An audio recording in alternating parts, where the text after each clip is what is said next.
आज के कार्यक्रम के माननीय अध्यक्ष किशन कन्हैया जी ने बहुत संक्षेप में किंतु बहुत ही महत्वपूर्ण सकालिक समयोचित कुछ बातें उन्होंने हमारे सामने रखी हैं।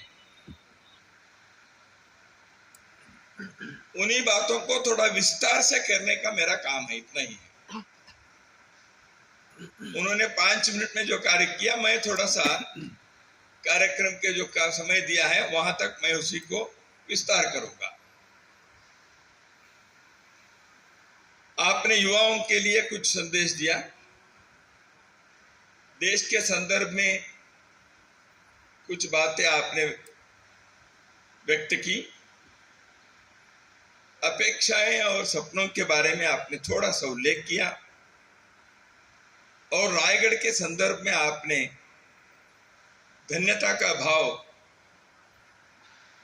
प्रकट किए। बंधुओं, भारत कुछ ही वर्ष पहले, 2-3 वर्ष पहले हमने स्वाधीनता के अमृत वर्ष मनाया। भारत आजाद होकर 75 वर्ष पूर्ण होने पर देश भर में कार्यक्रम हुए।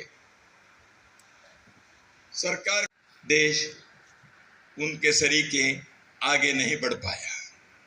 मैंने 1948 में इजराइल, वहां के यहूदी मातृभूमि पर आए, संघर्ष कर रहे हैं, आज भी कर रहे हैं, लेकिन इजराइल के लोगों ने जिस मरुस्थल को, रेगिस्तान को उन्होंने जंगल और हरियाली में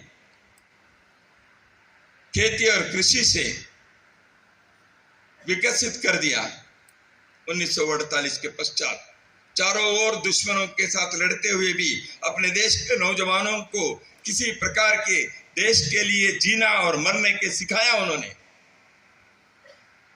जापान 1944 में द्वितीय विश्व युद्ध के बाद धराशायी हो गया था।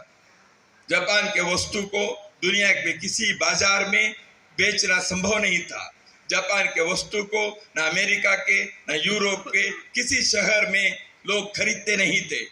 जापान को बहिष्कार का एक सामना करना पड़ा था, लेकिन जापान के लोगों ने संकल्प लिया, हम अपने देश के गुणवत्तापूर्ण चीजों को, वस्तुओं को हम उत्पाद करेंगे और दुनिया के मार्केट पे हम जाएंगे। जापान केवल 12 और 15 वर्षों के अंदर ही विश्व के अंदर बाजार में जापान के वस्तुओं के गुणवत्ता के बारे में लोगों ने प्रशंसा की। न केवल प्रशंसा की, उसके आयात करना प्रारंभ किया, वो बिकने प्रारंभ हो गए।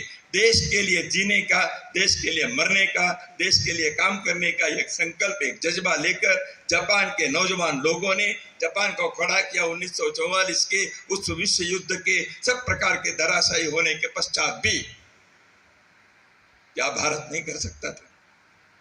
हम कर सकते थे। लेकिन इन 75 वर्षों में